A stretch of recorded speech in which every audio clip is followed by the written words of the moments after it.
Will the Lions completely implode? Will the Lions just completely demolish all expectations and go 11-5, make the playoffs, win the Super Bowl? Will Matthew Stafford just for the first time in his years in Detroit finally force a trade out of Detroit? Will Matt Patricia get fired? Who knows? There is one thing that is absolutely for certain, and that is if the Detroit Lions do not perform this year, they're going to blow the roster up, and Matthew Stafford's gone, especially if Matt Patricia does not perform. He's gone too. Yeah, right before we get into this video, make sure you guys go subscribe. We're almost on the way to 2K, and yeah, man, let's get right into this video. Baby, yeah, you know I'm in my body today. Hit the bitch, told her come through on a Saturday. Run it up, baby, yeah, the fast way. Greatness come with patience, so you know that I had to wait. Ooh, baby, yeah, you know what you do to me. And you know, bitch. So yeah, man, as you see in the title, the Detroit Lions are in a make or break year in the NFL, and if they do not perform in this final season with Matt Stafford, I really think Matthew Stafford could possibly force a trade. Matthew Stafford was sidelined last year for most of the year after they went 3-4-1 with a record of 3-4-1, and they were about maybe third place in the NFC North, trying to contend for a playoff spot, and they weren't actually doing too bad. They just got robbed by the Aaron Rodgers and the Packers, and they weren't doing horrible, but they weren't doing great either.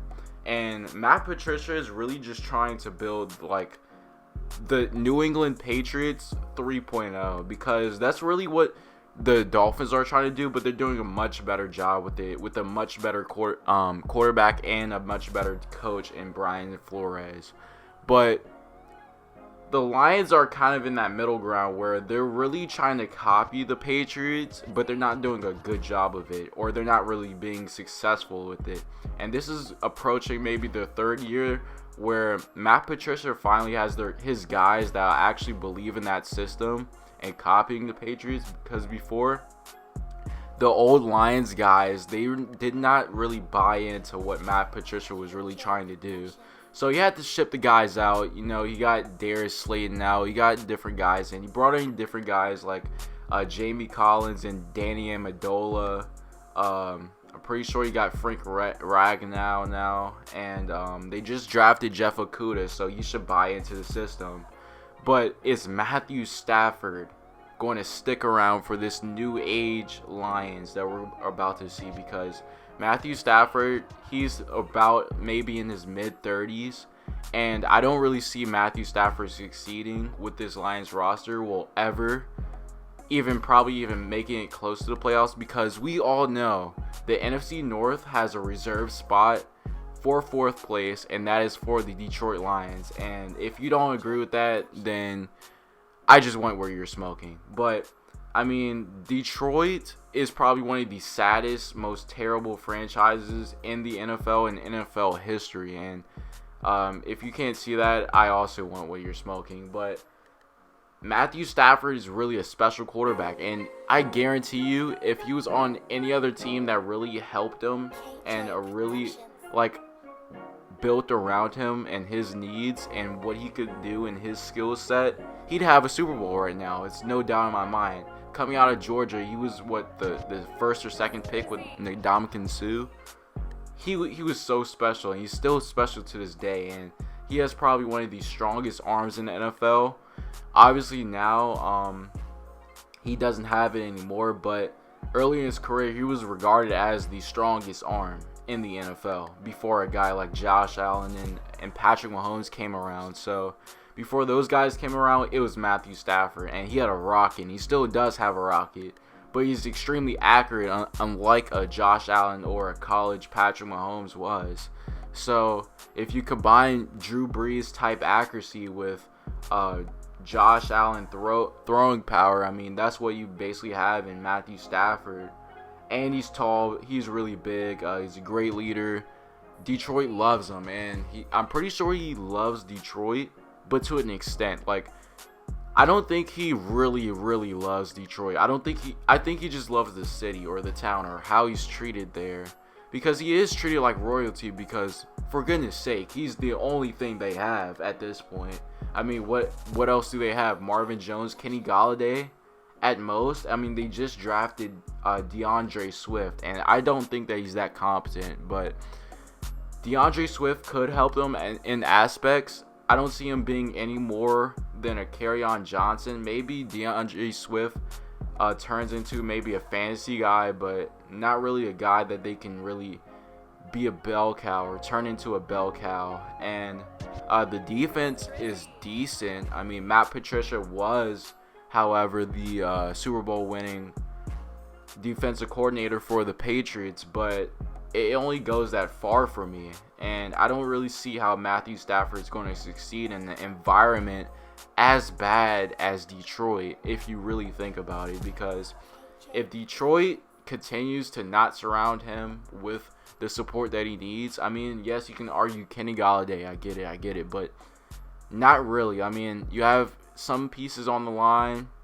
What offense, like, what has Matt Patricia done so far in Detroit that has really honestly benefited him, other than getting Kenny Galladay and Marvin Jones? He just ran his best corner out of town to Philly. He just drafted a newbie corner into the NFL, Jeff Okudah, and we don't really know if he's going to be that shutdown corner that the former top highly touted draft pick Jalen Ramsey was. We don't really know. We're just going to have to find out. But Jeff Okudah seems nice, but how much is a corner really going to impact your success on the field? Not that much. I mean, you can argue Richard Sherman or Stephon Gilmore really helped the Patriots last season, but where did they get? I mean, come on. I know the 49ers made it to the Super Bowl, but Stephon Gilmore, come on. He's the best corner in the league, and the Patriots couldn't even make it past the first round. And that Patriots defense has pretty much all opted out, so I don't really know where they're going to go from here. I just find it funny that the Detroit Lions last year went 0-8. They did not win a single game without Matthew Stafford on the football field. They were 3-4-1. Possibly could have been 4-3-1 with Matthew Stafford on the field, because you have to take into account of the Aaron Rodgers Packers game. So, I mean, the refs definitely destroyed that game. But, I mean, 0-8, it just makes me wonder, how bad is this team without their quarterback? I mean, obviously a lot of teams will be terrible without their quarterback, but dang. 0 wins, 0-8. That's pretty bad. That is horrible. So that's why Matt Patricia is on the hot seat. I mean, if he does not perform this year, he's gone. He can kiss the road. Like, he is done. Absolutely done. Because Matt Patricia, not only has he not really made a big remark on defense like a defensive coordinator should have been, especially one that's thrust into the head coaching role. I mean, come on. You literally coached one of the best defenses in New England, and it makes me wonder how much success was that towards Matt Patricia and just Belichick, because Belichick is really the mastermind behind the defense, not really Matt Patricia. But Matt Patricia, he has to perform. If I was Matt Patricia, I would probably just focus on 3 things: making sure my quarterback is happy, surrounding him with weapons, and making sure that the defense is good. Also, bonus things that you could focus on is probably making sure that the locker room is tight and solid, and really buying into your plan. Because if the locker room does not buy into your plan, you could just kiss the entire season goodbye, because it's gone.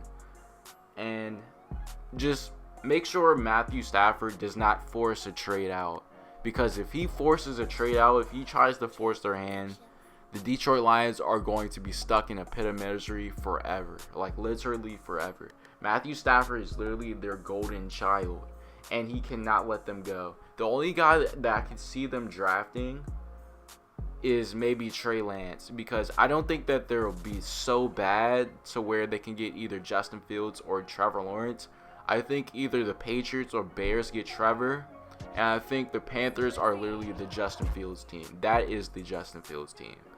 It is no doubt in my mind that Justin Fields will not go to the Panthers. I mean, like, that is just a Justin Fields team. But as far as teams I could see Matthew Stafford on, I could definitely see Matthew Stafford on probably let's see, I could see him on the Cowboys if Dak tries to leave in free agency next year. I could definitely see Matthew Stafford on the Saints if Drew Brees retires this year, and he was supposed to retire last year. He told people that he was going to retire last year, came back for another year. If Matthew Stafford can make his way to the Saints, Super Bowl, instant Super Bowl, no doubt in my mind. They'll probably win the Super Bowl there, unless they meet the Vikings in the playoffs. You guys know how that goes. But yeah, I'm really interested in what you guys can say in the comments. I really want to know. Let me know your remarks. It's Jack.